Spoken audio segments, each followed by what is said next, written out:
Hello दोस्तों, स्वागत है आप सभी का एक बार फिर से हमारे यूट्यूब चैनल में। आशा करते हैं आप लोग स्वस्थ होंगे, मस्त होंगे और अपने तैयारी में व्यस्त होंगे। मैं पंकज कुमार आपको मध्यकालीन इतिहास से संबंधित अगली कक्षा लेकर उपस्थित हुआ हूँ। आज हम लोग बात करेंगे जो मुगल काल है उसके बारे में। उसके अंतर्गत हम लोग शाहजहाँ के बारे में अध्ययन कर रहे थे।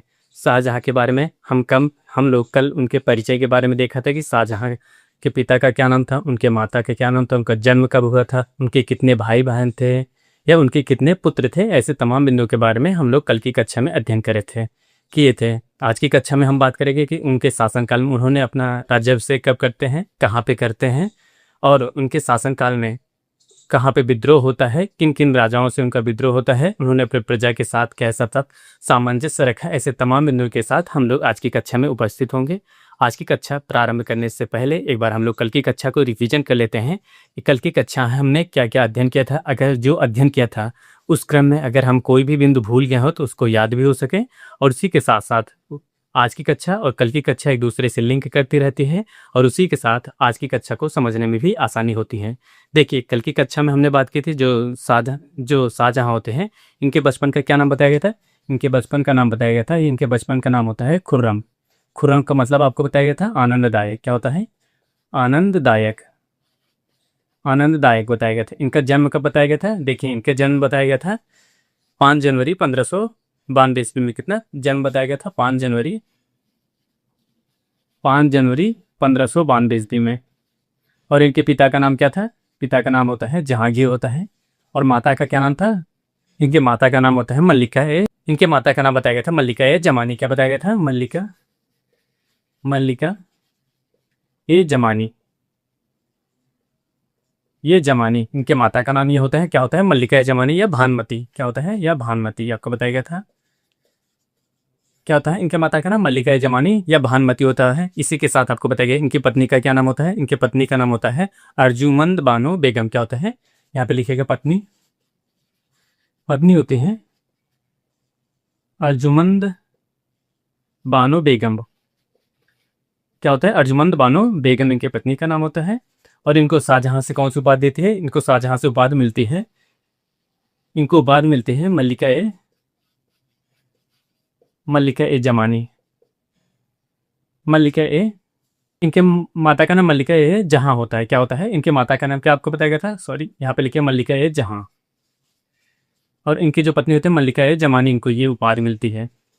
और इसी के साथ क्या होता है? मल्लिका ए जमानी इनके जो उपाधि मिलती है, और इनको अन्य अन्य उपाधि कौन सी देते हैं? मुमताज महल। मुमताज महल।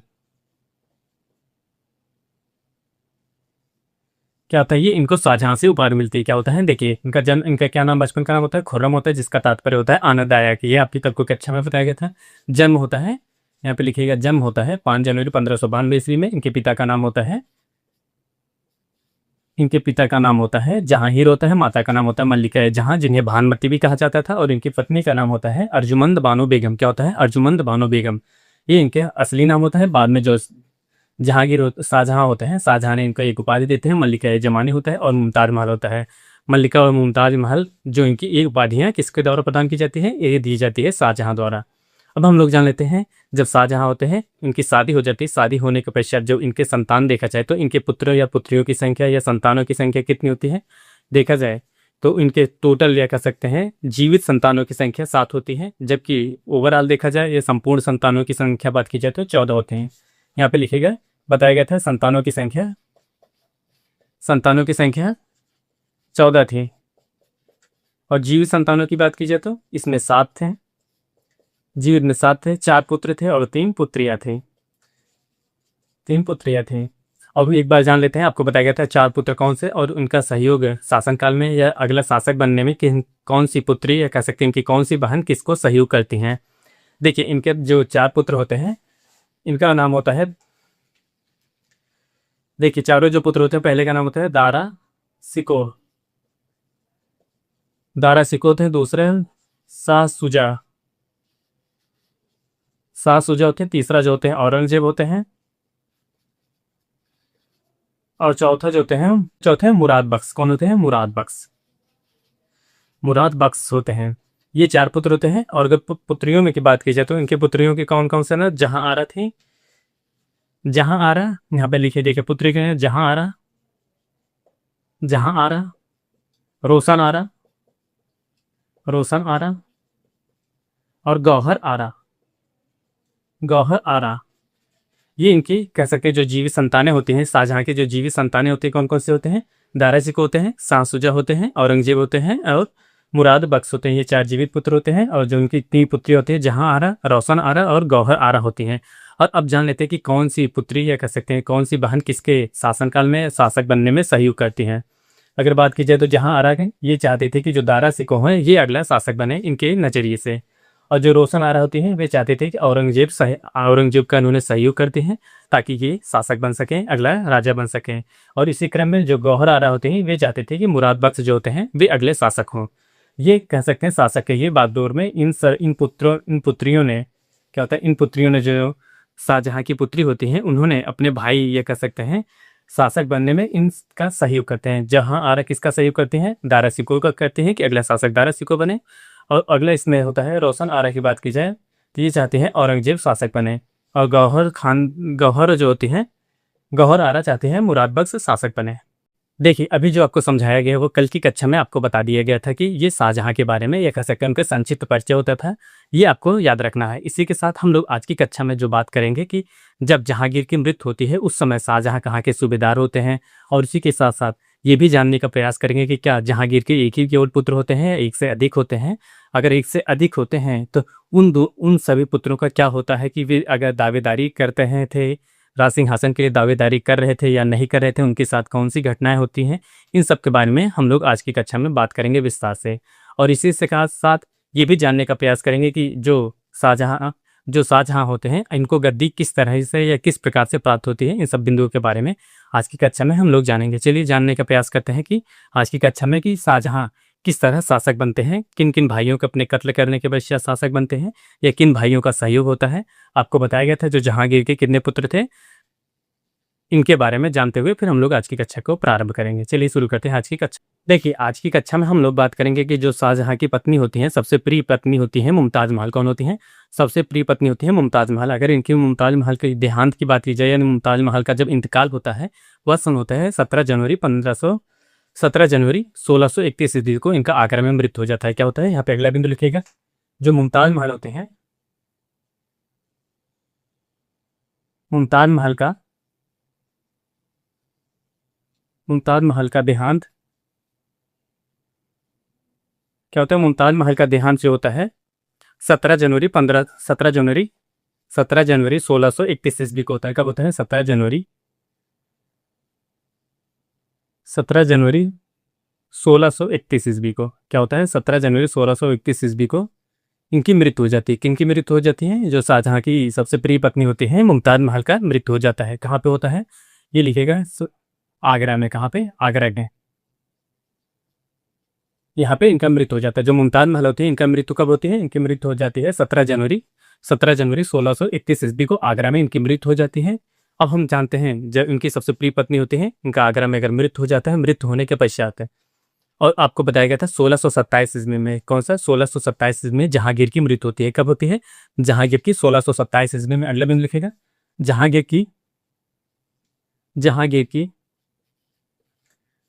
जहांगीर की 1627 ईस्वी में मृत्यु होती है। ईस्वी में मृत्यु, ये तो जहांगीर की 1627 ईस्वी में मृत्यु होती है। मृत्यु होने के पश्चात उस समय कह सकते हैं जो 1627 में शाहजहां कहाँ के सूबेदार होते हैं इनके बारे में जान लेते हैं। जब 1627 ईस्वी में जहांगीर की मृत्यु होती है, मृत्यु होने के पश्चात जो शाहजहां होते हैं वह दक्षिण भारत के बालाधा के सूबेदार होते हैं। कहाँ के? दक्षिण भारत के बालाधा के सूबेदार होते हैं। यहाँ पे लिखे 1627 ईस्वी मृत्यु के पश्चात, मृत्यु के दौरान जो शाहजहां होते हैं, शाहजहां दक्षिण भारत के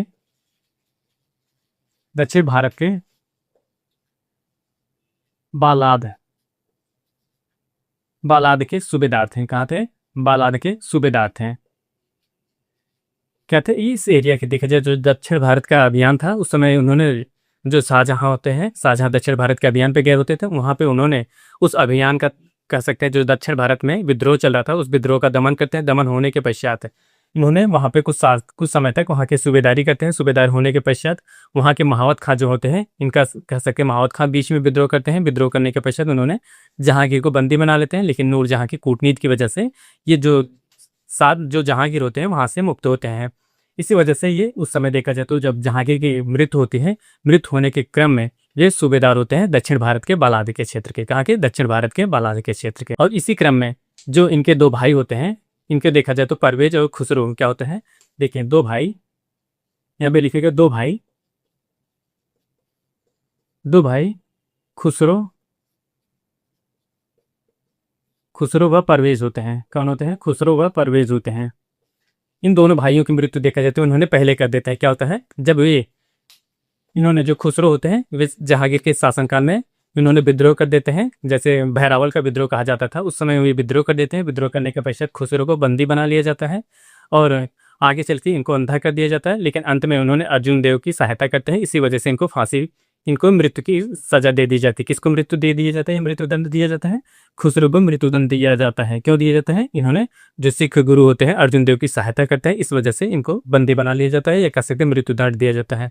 और ये परवेज होते हैं, इनकी भी हत्या कर दी जाती है। किसके द्वारा की जाती है? जो शाहजहां होते हैं उनके द्वारा। इन्होंने अपने दोनों भाइयों को जिन्होंने शासन के लिए दावेदारी करते हैं, उन दोनों भाइयों को इन्होंने कत्ल करा देते हैं, उनकी हत्या करा दी जाती है। ये होता है, अगर कोई भी व्यक्ति होता है, अगर साम्राज्य की लालसा लग जाए या साम्राज्य की चाह हो जाए कि नहीं हमें अगला शासक बनना, तो वह किसी भी हद तक गुजर सकता है या किसी भी हद तक जा सकता है। वही हाल होता है जो शाहजहां होते हैं। शाहजहां ने भी अपने भाइयों की मृत्यु करके शाहजहां ने भी अपने भाइयों की हत्या करके शासक बनते हैं, शासन संचालन करते हैं। उसी तरह आप प्राचीन इतिहास में पढ़ोगे, जो अशोक होते हैं उन्होंने अपने 99 भाइयों की हत्या करके अगला शासक बनते हैं और शासक करते हैं। इसी तरह चाहे जिस भी शासनकाल में आप पढ़ेंगे देखेंगे, कोई भी व्यक्ति होगा अगर जिसे शासक बनने की लालसा हो गई, तो वो चाहे क्या कार्य अनैतिक है या अनैतिक नहीं है, इन सब पे ध्यान ना देके, बल्कि वो अपने लक्ष्य की तरफ जाता है कि हाँ हमको अगला शासक बनना है। उसी क्रम में ये होते हैं कि उन्होंने खुसरो और परवेज दोनों भाइयों की हत्या करके अगला शासक बनते हैं। इनकी हत्या करने में इनका सहयोग कौन करता है? जो जहांगीर होते हैं, जहांगीर के शासनकाल में ही इन दोनों की हत्या हो जाती है। आखिर जो शाहजहां की कूटनीति की वजह से इन दोनों की हत्या होती है, इनके पीछे यह कह सकते हैं जो शाहजहां होते हैं इनका कौन कौन सहयोग करते हैं कि इनके सहयोग के कारण इन दोनों भाइयों की हत्या होती है। देखिए, इनका सहयोग करते हैं जो शाहजहां होते हैं, इनका सहयोग करते हैं इनके जो ससुर होते हैं, उन्होंने सहयोग करते हैं। सहयोग करने के क्रम में इन दोनों भाइयों की उन्होंने हत्या करते हैं। आखिर इनके ससुर का क्या नाम होता है, इनके बारे में जान लेते हैं। कौन होते हैं? आसफ खां। कौन होते हैं? इन्होंने जो इनके ससुर होते हैं आसफ खां होते हैं, इनकी सहायता लेते हैं। सहायता लेने के क्रम में इन्होंने इनके दोनों भाइयों की हत्या करने में काफ़ी योगदान होता है। क्या होता है? यहाँ पे लिखे इनके ससुर आसफ खां। कौन होते हैं? आसफ खान की सहायता से अपने भाइयों की हत्या करते हैं। अपने भाइयों की हत्या करते हैं। क्या करते हैं? अपने भाइयों की हत्या करते हैं। हत्या क्या करते हैं? आपको भी बताया गया कि अगला शासक बनने के लिए उन्होंने ये कूटनीति का चाल चलते हैं कि हम अगला शासक बने।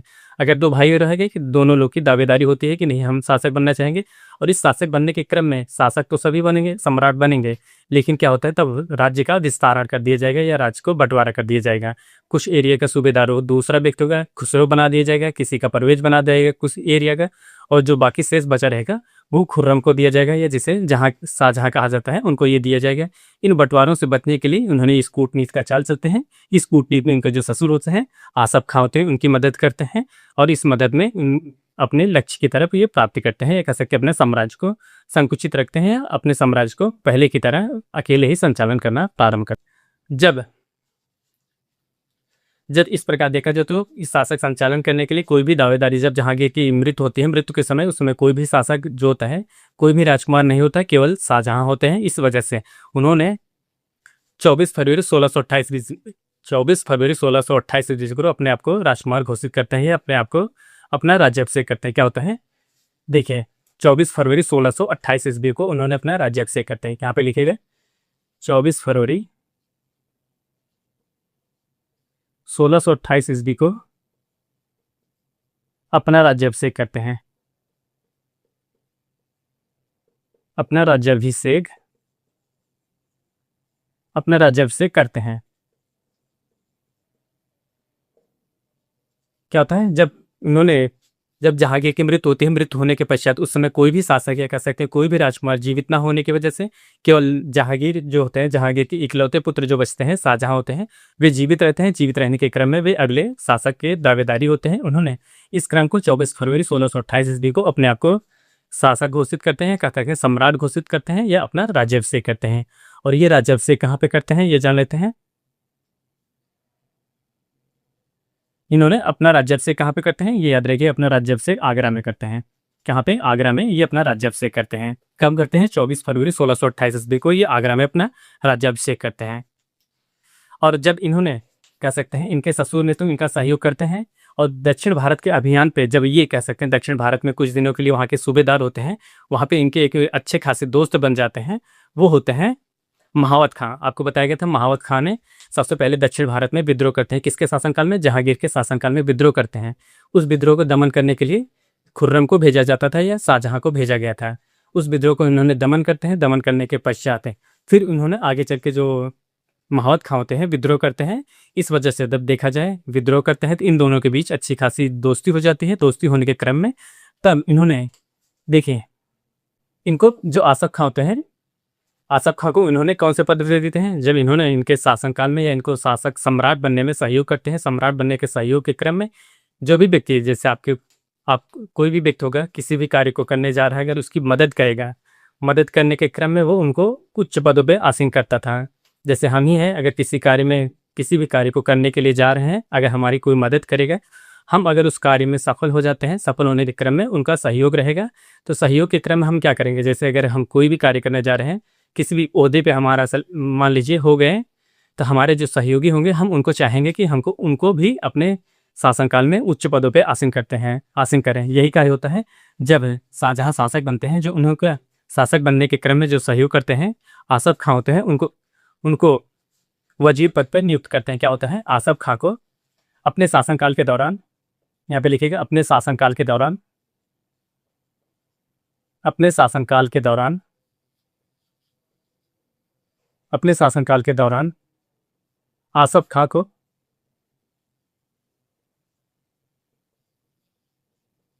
आसफ खां को वजीर पद पर, किस पद पर, वजीर पद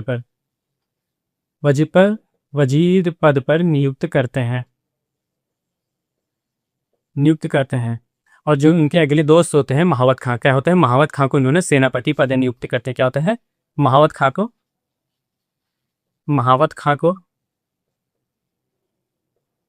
खाने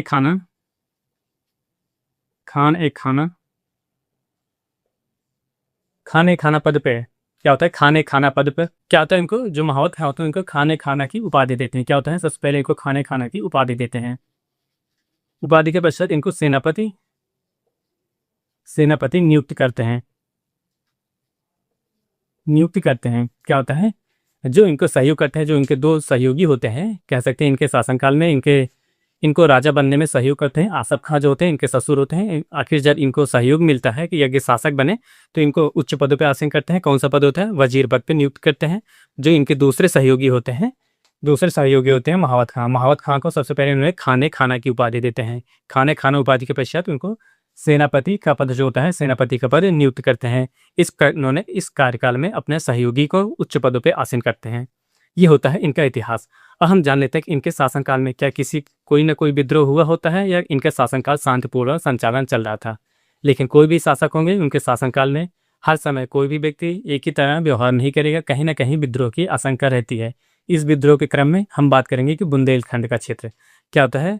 बुंदेलखंड क्षेत्र में कहीं विद्रोह होता है। उस विद्रोह का विद्रोहकर्ता होते हैं जूझर सिंह। कौन होते हैं, जूझर सिंह ने इस विद्रोह का बुंदेलखंड में, जूझर सिंह बिंदोलिया ने 1628 ईस्वी में विद्रोह करते हैं।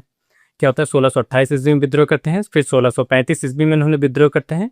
और इस विद्रोह को, जो बुंदेलखंड में क्षेत्र में विद्रोह होता है, उस बुंदेलखंड क्षेत्र को विद्रोह का जूझर सिंह ने जो प्रारंभ करते हैं, उन्होंने जो शाहजहां होते हैं इस विद्रोह का कूच देते हैं, कह सकते हैं इसका दमन कर देते हैं।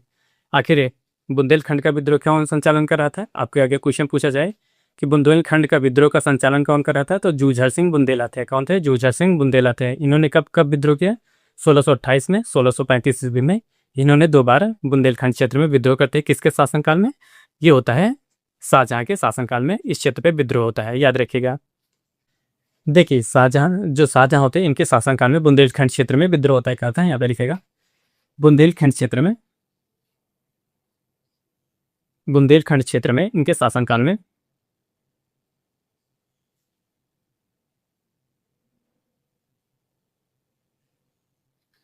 बुंदेलखंड क्षेत्र में क्या होता है, बुंदेलखंड क्षेत्र में जूझर सिंह बुंदेला जो होते हैं, कौन होते हैं, जूझर सिंह बुंदेला।